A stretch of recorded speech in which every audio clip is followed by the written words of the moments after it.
cuando se hinchan den los luces de a one storyteller. No es solo una historia lo que se despliega ante ustedes.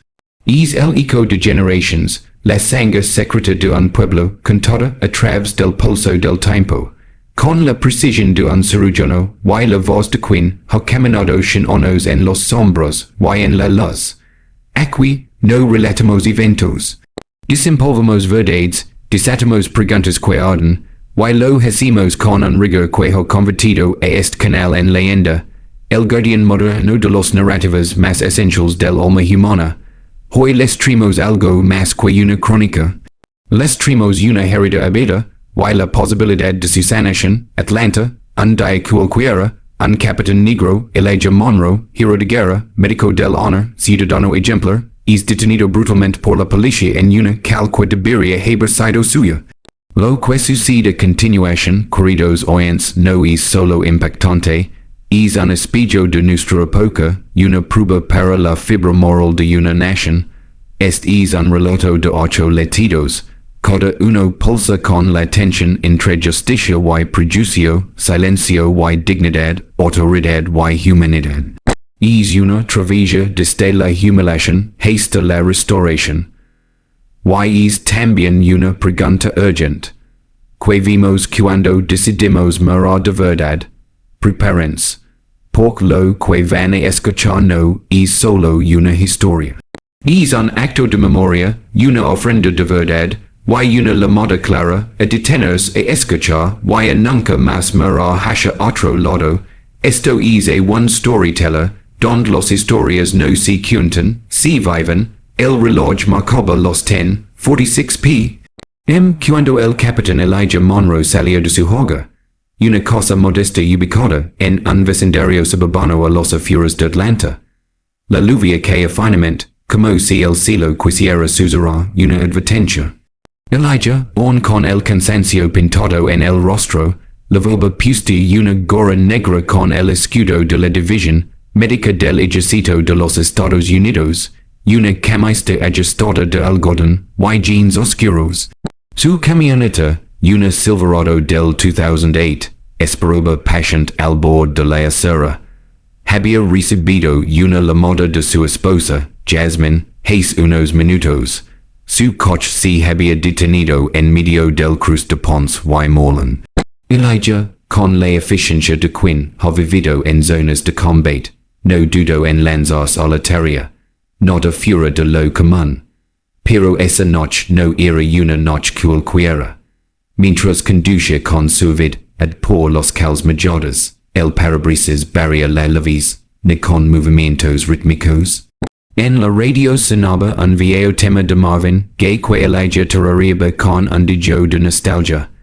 Su mente viajaba brevemente a Mosul, donde unos atrás había prestado atención médica bajo fuego cruzado, donde cada decisión entre vida y muerte se tomaba en segundos.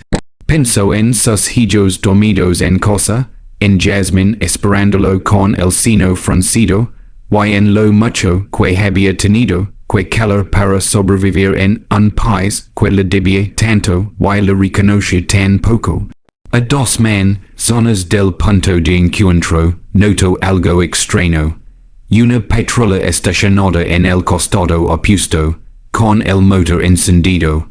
No prestó mayor atención. Luego, otra patrulla se posicionó detrás de él, sin luces, sin sirena. Fue solo cuando giró en la intersección donde lo esperaba Jasmine que la trampa invisible se cerró. Luces seguidoras, gritos, órdenes cruzadas, manos arriba. Salga del vehículo ahora. El pánico le atravesó el pecho como un disparo. Elijah respiró hondo. Sabía que cualquier movimiento podía ser interpretado como amenaza. Con un temple adquirido en los momentos más oscuros de su vida, alzó las manos lentamente, manteniéndolas visibles por la ventanilla. Con voz firme, sin levantar el tono, dijo: Official, soy el capitán Elijah Monroe. Tengo identificación militar en la guantera. Estoy desarmado. Pero las palabras rebotaron contra la pared de prejuicios, miedo y tensión que se había levantado ante él. Los agents se acercaron con los armas desenfundadas. Uno de ellos, un joven blanco de unos veintitantos, visiblemente agitado, gritó, no se mueva, salga del coche ahora. Ella obedeció sin titubear. Al salir, sintió como el suelo bajó sus pies de joba de ser suyo. Uno de los oficiales lo empujó contra el capo con violencia. La lluvia se mezclaba con el polvo, y el sudor en su rostro. Fue expulsado sin resistirse. Intentó repetir quién era, que podían verificarlo en la base de datos, que su esposa estaba a metros de distancia. Nada. El miedo en los ojos del oficial era más fuerte que la verdad en sus palabras. Desde la acera, Jasmine gritaba desesperada, tratando de explicar, pero otro agente le impidió acercarse. Retroceda, señora, por su seguridad. Ella suplicaba entre lágrimas, alzando el teléfono, mostrando fotos, regando. Nadie la escuchaba. Elijah fue colocado de rodillas en medio de la calle húmeda. Bajó la mirada de varios curiosos que comenzaban a detenerse. Algunos sacaron sus teléfonos. Otros cruzaban los brazos, acostumbrados al espectáculo. Uno de los agents, al revisar superficialmente la guantera, jaló la credencial militar de Elijah. La sostuvo entre sus dedos durante varios segundos dudando. Esto es real, murmuró. El otro oficial, ornamentando, dijo con firmeza. Podría ser falsa. No bajemos la guardia. La escena se tornó absurda. Un veterano de guerra, condecorado con la estrella de bronce por valor en combate, reducido en plena vía pública, confundido con un sospechoso por encajar en una vaga descripción. Hombre negro solo, en vehículo oscuro. La descripción que podría incluir a Miles, el rostro de Elijah, inclinado hacia el pavimento, mostraba contención, pero dentro algo se quebraba. No era el dolor físico ni la humiliación lo que más pasaba. Era la certeza de que toda su vida, todo su sacrificio, no había bastado para ser visto como un hombre íntegro antes que como una amenaza. Un joven testigo de unos 17 años grababa desde la vereda. Su voz se escucha en el video. Él no está haciendo nada. Está cómodo. Escuchan lo que dice. Otro hombre mayor se acerca con cautela. Es tipo es Monroe, el médico militar. Vive en la calle de atrás. Lo conozco. Es un buen hombre. Los policías no reaccionan. Están atrapados en el impulso, en el mecanismo, en la rutina del control que no sabe rectificar en tiempo real. Finalmente, una tercera patrulla llega. Dentro viaja la sargento Melissa Dyer, una oficial afroamericana con casi 20 años de servicio. Al ver Elijah en el suelo, frena en seco. Su rostro pálido, bajo de inmediato, exige explicaciones. Cuando le muestran la identificación suya, Santo Dios es él, el Capitán Monroe, lo conozco, mi sobrino fue tratado por él en Fort Gordon. Sin dudarlo, ordena que lo liberen, los agents vacilan, pero obedecen. Elijah es levantado con torpeza. Sus muñecas muestran marcas rojas por los esposas. No dice nada. Solo respira hondo y se limpia la cara con la manga empapada. La multitud comienza a murmurar. Algunos aplauden sarcásticamente. Jasmine coge hacia el y lo abraza. Elijah no responde inmediato. Su mirada se pierde en la lluvia. No logra. Solo aprieta los labios. Su cuerpo está en la calle, pero su mente ha regresado a Irak, donde los enemigos eran visibles, donde la injusticia no usaba uniforme. Uno de los policías intenta justificar. Pensamos que era el sospechoso. Elijah lo mira a los ojos, no hay rabia, solo una tristeza inabarcable, no pensaron, solo vieron. Y esa noche, bajo un cielo gris, y una calma llora, el país comenzó a verse a sí mismo en un espejo que llevaba demasiado tiempo evitando. La sala de detención olía a metal oxidado, desinfectante barato, y desesperanza acumulada. El Capitán Elijah Monroe, aun con los muñecas marcadas por los esposas, si encontraba sentado en una banca fría, dentro de una celda que apenas podía albergar a dos personas, lavaba más de una hora en ese espacio, solo, con la mirada fija en el suelo. La camisa mojada se pegaba a su torso, y la gorra de su unidad ahora sucia y queda a un lado, percha un recuerdo de otra vida. Su mente repasaba en bucle los minutos anteriores, los luces, los gritos, el pavimento frío, la negación sistemática a escucharlo. La queda no fue física, fue interna, profunda, de esas que no se ven, pero lo fracturan todo. En otro tiempo, en otro contexto, ella habría intervenido como líder para como una situación similar. Su entrenamiento no solo incluía medicina de combate, sino resolución de conflictos y manejo de crisis. Había salvado vidas bajo fuego enemigo, había atendido a soldados heridos con las manos desnudas, había consolado a madres iraquíes y levantado niños de entre escombros. Pero en su propio país, bajo su propio cielo, no fue más que un perfil sospechoso para una patrulla sin contexto ni contención. Mientras el reloj marcaba cada segundo con el eco seco de su mecanismo, una agente administrativa se acercó a la celda con expresión neutra. Necesitamos tomar sus hulas. Ella levantó lentamente la cabeza. Su voz fue baja pero nítida.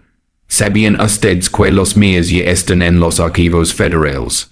3 veces por mis ascensos, 4 por despliegues internacionales. La mujer, visiblemente incómoda, desvió la mirada. En la sala de espera, Jasmine discute con un teniente, exigiendo respuestas. Había levado todos los documentos que demostraban quién era su esposo. Diplomas, fotografías, incluso un artículo del periódico local en el que se destacaba su labor humanitaria tras el huracán Harvey. Ustedes no tienen idea de quién es mi esposo. ¿Cómo es posible que lo hayan tratado como un criminal común? Gritaba, con la voz quebrada. Nadie percha tener respuestas, solo un mar de procedimientos vacíos y miradas evasivas. En un despacho en el segundo piso del edificio policial, el comisario Richard Lewis miraba su teléfono con el sino fruncido. En su pantalla, el video del arresto se reproduce en un bucle sinistro. Reconoció a ella en el segundo 3. Había servido con el Haitianos cuando ambos eran cadets en un programa conjunto del ejército. No podía creer lo que estaba viendo. El silencio del video era interrumpido solo por los gritos histéricos de los agentes y los comentarios de los transeúntes. Todo era legalmente indefendible y moralmente inaceptable. Sin perder tiempo, bajo de su oficina y se dirigió personalmente a la sala de detención. Al abrir la puerta, encontró a Elijah de pie, con la espalda recta, como si su dignidad se resistiera a heredarlos incluso ante la injusticia. Lewis, con el rostro descompuesto, dio un paso adelante. Capitán Monroe, Elijah, no sé qué decir. Hubo un momento de silencio absoluto. Elijah lo miró con una mezcla de resignación y dignidad. No tienes que decir nada. No fuiste tú quien apretó los esposas, pero todos lo permitimos, no. Lewis bajó la mirada. Luego, con voz firme, ordenó su liberación inmediata. Cuando Elijah salió del recinto, la multitud reunida frente a la estación aplaudió. No era una ovación, era una protesta en forma de aplauso. Algunos lo filmaban, otros simplemente lo ofrecían una mirada cargada de respeto, pero Elijah no celebró. Caminó junto a Jasmine sin decir palabra. Había una grieta abierta en su interior, y aunque estaba libre, el país que juró proche lo había herido más que cualquier campo de batalla. La mañana siguiente amenció con una furia silenciosa recorriendo los redes sociales. El video del arresto de Elijah Monroe había sido compartido más de 2 millones de veces en menos de 10 horas. Cada segundo captado por el adolescente de la vereda se había convertido en prueba irrefutable. No había espacio para interpretaciones. Un hombre negro, sereno, identificado, esposado sin resistencia, reducido por una policía que no quiso escuchar. Los hashtags comenzaron a multiplicarse, hash justicia para Elijah, hash yo soy Elijah, hash veterano no delincuente. Los canales de televisión locales interrumperon su programación habitual para cubrir la historia. La imagen de Elijah en el suelo, con el rostro mallado por la lluvia, y la gorra caída, se volvió un icono. No pasó mucho tiempo antes de que los cadenas nacionales y los medios internacionales recogieron el caso. Analistas, activistas, abogados, veteranos de guerra y ciudadanos comunes se volcaron a comentar, debatir y exigir respuestas. Mientras tanto, Elijah permanecía en casa. Había decidido no dar entrevistas. Su teléfono sonaba sin parar. Recibía mensajes de apoyo de soldados que servían con él, de médicos, de padres de pacientes que había tratado gratuitamente en clínicas rurales. También llegaban insultos, acusaciones falsas, amenazas veladas. La visibilidad traía luz y sombra, él lo sabía. En el comedor de su casa, rodeado de recortes de periódicos y reportes de medios, Elijah encendió la televisión justo cuando una periodista reprodujo su declaración. Soy el Capitán Monroe, médico militar. Llaman al coronel Rivera. Sus propias palabras, repetidas una y otra vez, sonaban como un lamento colectivo. Jasmine se sentó a su lado, lo tomó de la mano. Esto es más grande que nosotros, Elijah. Un grupo de veteranos organizó una manifestación frente al ayuntamiento. Marcharon en silencio, con uniformes viejos y los manos en alto. En sus pancartas se leía, no luchamos por esto. La indignación era transversal. Exmilitares blancos, afroamericanos, latinos, todos coincidían en que lo ocurrido con Elijah era una traición al contrato moral entre la nación y quienes juran protegerla. La prisión pública se volvió insoportable para las autoridades. El departamento de policía emitió un comunicado escueto donde reconoce un posible error de procedimiento. ¿No mencionaban el nombre de Elijah? La comunidad respondió con más furia, exigen nombres, suspensions, una disculpa pública, las imágenes no mencionan, las excusas sí. En el epicentro de todo, Elijah seguía en silencio, no buscaba venganza ni fama. Solo verdad. Reflexionaba sobre el valor de una historia cuando es compartida por millones. Y sobre lo que ocurre cuando el rostro de un hombre común se convierte en símbolo de algo extraordinariamente injusto. Lo que le pasó a él y le había pasado a muchos, la única diferencia era que, esta vez, alguien grabó, y la grabación se convirtió en fuego, y el fuego en clamor, y el clamor en esperanza. Los días siguientes fueron una mezcla de ruido mediático y silencios interiores. La historia del Capitán Elijah Monroe se había convertido en un punto de inflexión nacional. Pero él permanecía en el centro de la tormenta, con un estoicismo aprendido en años de servicio. Aunque, por dentro le brotaba una batalla más feroz que cualquiera de los que enfrentó en zona de guerra. Había algo que lo carcomía, algo más hondo que la indignación. El temor de que su experiencia, por dolorosa que fuese, acabara siendo absorbida por el ciclo de la noticia, digerida, trivializada, olvidada. Y eso él no lo iba a permitir. La decisión de hablar en público no fue impulsiva, se tomó su tiempo, consultó con Jasmine, con antiguos camaradas, con sus padres, quería que sus palabras no fueran una reacción, sino una revelación.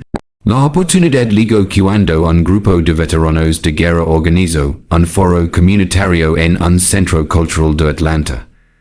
El evento, inicialmente pensado para discutir políticas de reintegración de veteranos, fue transformado por completo tras el caso de Elijah. Los reportes eran como el valor invisible, cuando el servicio no basta. El auditorio se llenó más allá de su capacidad. Algunos llevaban camisas con su rostro impreso, otros cargaban pancartas con citas de su caso. Las cámaras de televisión estaban alineadas en la parte trasera. En el escenario, Elijah subió sin uniforme, sin insignias. Vestía una camisa blanca y unos pantalones grises. Su expresión era serena, pero su postura era de obfusa. Buenas noches, comenzo con voz firme. Mi nombre es Elijah Monroe. Soy médico militar esposo padre de dos hijos. Y esta noche quiero hablarles como ciudadano. El auditorio en absoluto silencio lo escuchaba como si cada palabra fuera un disparo de claridad. Habló de su infancia en Georgia, de cómo sonaba conservar en el ejército desde que tenía 12 años, de cómo su madre le enseñó que el servicio a los demás era la más alta forma de amar. Relató su paso por la escuela militar, su tiempo en Irak y Afganistán, los días de polvo, sangre y fuego. En el campo de batalla, dijo, la piel no distingue. A todos nos alcanza el mismo proyectil, todos gritamos igual ante el dolor. Pero aquí en cosa, hay heridas más crueles que ninguna metralla. La audiencia respiraba con él, y cuando habló del momento en que fue arrodillado en el pavimento por los agents, la voz le tembló por primera vez, no por miedo, sino por la profunda traición que sentía. Es dia, dijo, no solo me detuvieron a mí, detuvieron la promesa de un país, detuvieron la posibilidad de morar a un hombre negro sin miedo, detuvieron décadas de servicio, de sacrificio, de esperanza, y cuando uno siente eso, no se enoja primero, se rompe. Luego guardó silencio por un largo instante. El público también, nadie se movía, pero hoy. Continuó, no he venido a cenarla, he venido a sana, porque no quiero que mis hijos crezcan odiando un uniforme, quiero que lo honren, pero para eso debemos reconstruirlo desde adentro, con verdad, con justicia. El auditorio estalló en aplausos. Algunos loraban, los veteranos presentes lo saludaron con el puño en el corazón.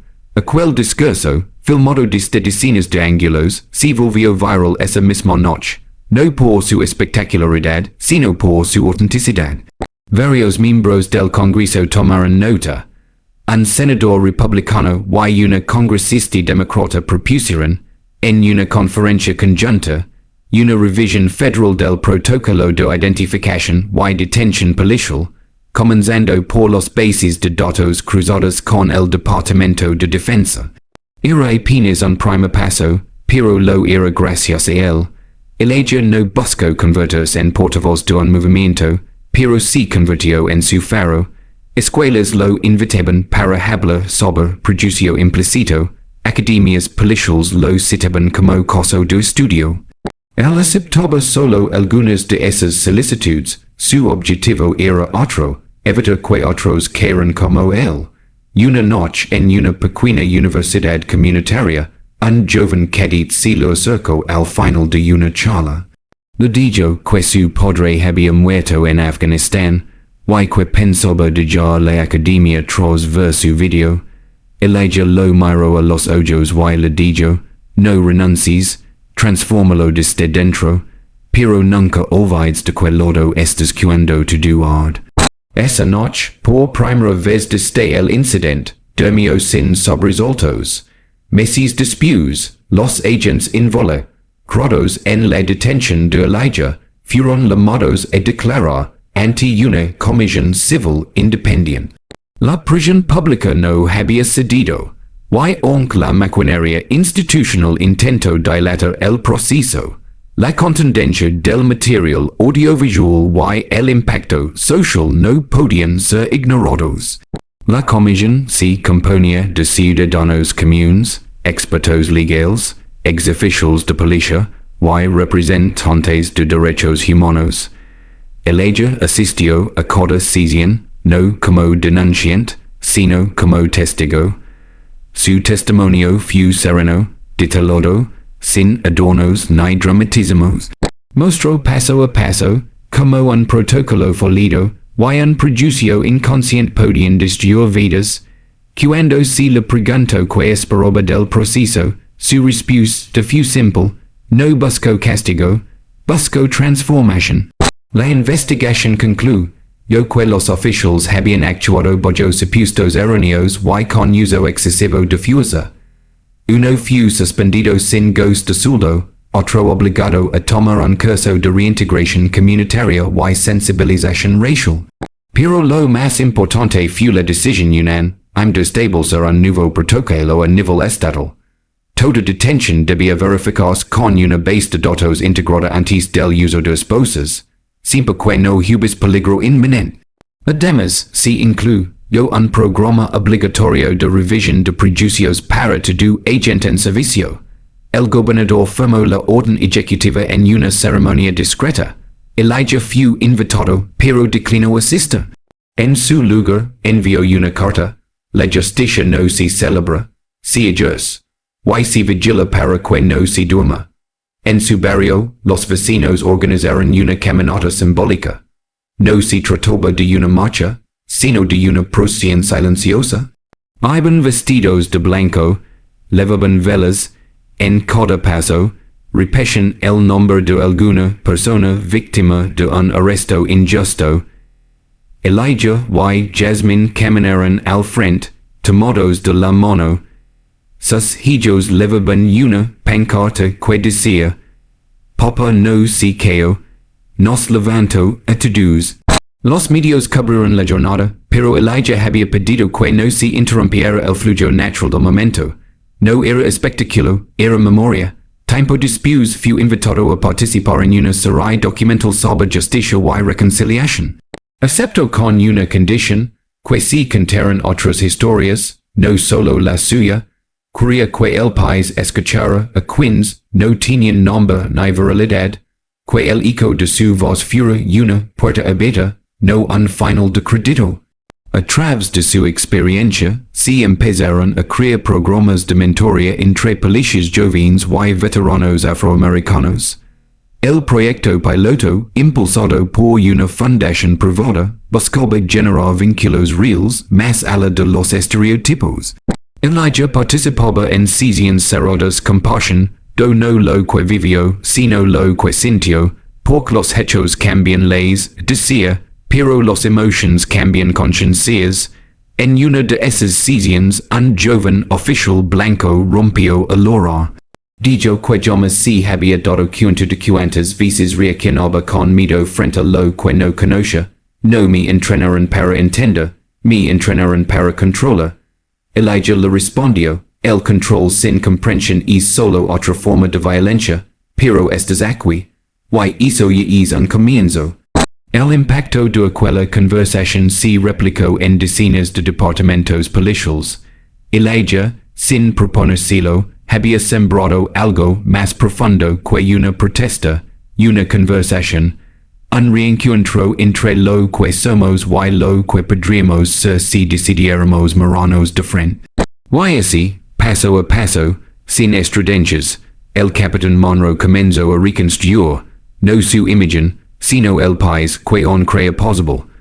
El sobre era de papel marfil, sin logotipos ni membretes oficiales. En el anverso, escrito a mano con una caligrafía firme y sobria, se leía, Casa Blanca, Oficina del Presidente. Elijah Monroe había pasado semanas redactando esa carta. No era una súplica, ni un reclamo. Era, en sus palabras, una hoja de ruta escrita desde los cicatrices. Quería que la máxima autoridad del país supiera lo que no cabía en titulares ni encuestas, que entendiera lo que se perdía cuando se reduce a una vida al estereotipo más conveniente. El contenido de la carta fue privado al inicio, pero cuando la oficina presidencial respondió con una invitación formal, su existencia se volvió pública. Los medios especularon sin cesar sobre su contenido. Algunos decían que Elijah exigía justicia retributiva. Otros que proponía una reforma del sistema policial. Pero nadie, fuera de él y Jasmine, sabía la verdad. La carta comenzaba con una imagen poderosa. Elijah describía el momento en que, días pasado en el suelo, escuchó a un niño preguntar, Mamá, ¿por qué la Jason hizo al seno que no se mueve? Esa frase lo había perseguido cada noche desde entonces. Señor Presidente, escribió, lo que más me dolió no fue la rodilla en mi espalda. Fue esa voz pequeña. Porque es niño ya no podrá volver a mirar a un policía sin miedo. Y eso nos hiera a todos. Luego expuso su trayectoria, médico militar, condecorado en dos ocasiones por interventions en zonas hostiles, responsable de salvar vidas no solo americanas, sino también civiles extranjeros. Nunca medí mi patriotismo por el color de los banderas que ondiban, sino por las vidas que lograba preservar. A continuación desarrolló su propuesta, un plan de reconciliación nacional centrado en la dignidad humana, no en el castigo. Propuso la creación de una comisión federal permanente de revisión de incidentes raciales y el establecimiento de un programa de hermanamiento entre cuerpos de seguridad y comunidades históricamente marginadas. No hablaba como víctima, sino como arquitecto de una posibilidad. No pido disculpas, pido rediseñar la base moral sobre la que construimos autoridad. Cada palabra estaba medida, cada frase compuesta como si fuese un juramento. El final de la carta cerraba con una advertencia. La historia no se divide entre buenos y malos, sino entre los que eligieron actuar y los que prefirieron callar. En que lado quiere estar usted, señor presidente? Cuando la carta ligó a la Casa Blanca, no fue archivada. Pasó de mano en mano, entre asesores, jefes de gabinete y finalmente, al despacho oval. El presidente, un hombre con pasado como fiscal, leyó el texto en voz alta, de frente a su equipo más cercano. Al terminar, permaneció en silencio durante casi un minuto. Prepárenme una reunión, ordeno. Necesito hablar con este hombre. Pero antes, quiero que se leen esta carta en todo departamento donde se forman los nuevos policías. Esto no es una carta. Es un manual de lo que no podemos permitir nunca más. La noticia de la reunión fue recibida con asombro. Elijah Monroe, ahora convertido en símbolo de la resistencia cívica, fue recibido con todos los honores protocolarios. Sin embargo, su atuendo aquel día decía otra cosa. No lavaba medallas ni traje. Vestía como ciudadano común. Al estrechar la mano del presidente, sus primeras palabras fueron: no he venido por mí, he venido por los que no tienen acceso a esta sala. La reunión duró más de una hora. Discutieron propuestas legislativas, narrativas institucionales y caminos para sanar una fractura histórica. Elijah no habló en nombre de ningún partido. Habló por la madre que tem cada vez que su hijo sale a la calle. Por el joven detenido una y otra vez solo por tener capucha. Por el agente que duda cuando debe elegir entre el reglamento y su conciencia. Fue directo pero nunca hostil, duro pero nunca amargo. Al terminar, el presidente lo despidió diciendo: Capitán, usted acaba de dar contenido a palabras que usábamos sin entender. Al día siguiente, la Casa Blanca anunció un decreto de alcance nacional. La creación del Consejo Federal de Ética Civil y Seguridad, con participación ciudadana rotativa, integrada por líderes comunitarios veteranos, educadores y expertos en derechos civiles. Aunque Elijah no buscó puestos ni nombramientos, fue invitado como asesor honorario del Consejo. Aceptó bajo una sola condición: que su voz no se usara como escudo para evitar el cambio, sino como espejo para enfrentarlo. Durante meses viajó por todo el país visitando ciudades grandes y pueblos pequeños. En cada sitio pedía hablar con jóvenes. No vengo a contarles como me arrestaron, decía, sino a preguntarles como evitar que hizo se vuelva costumbre. Reunía ideas, recogía testimonios, y los convertía en informes vivos que entregaba al Consejo. Su trabajo no era político, era profundamente humano. En una escuela rural del sur de Texas, una adolescente le dijo tras una charla: antes creía que el respeto era algo que uno pedía. Ahora entiendo que es algo que se siembra. Esa frase quedó grabada en su libertad, como un recordatorio de que el verdadero cambio no ocurre en los parlamentos, sino en las aulas, en las esquinas, en los corazones de quienes todavía están aprendiendo a no tener miedo. Era una tarde templada de otoño cuando ocurrió algo que nadie esperaba. La ciudad de Atlanta, en una medida sin precedentes, decreto un minuto de silencio público en honor a todas las personas víctimas de detenciones injustas. La fecha coincidia con el aniversario del arresto de Elijah Monroe. No se trataba de una conmemoración oficial. Había surgido desde abajo, impulsada por ciudadanos, organizaciones vecinales y líderes comunitarios. A lo largo de semanas se organizaron reuniones, peticiones digitales, campanas locales. La idea era simple, pero poderosa, detenerse por un minuto juntos y recordar.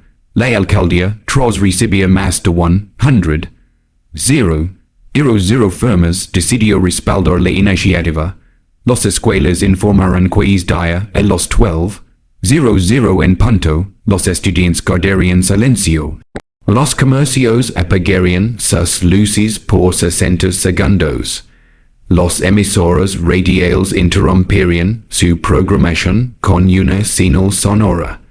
Incluso los buses urbanos levarían una leyenda en su pantalla, en memoria, en conciencia, en transformación. Elijah se enteró por la televisión. Sentado en su sala, junto a Jasmine, veía como la ciudad entera comenzaba a transformarse.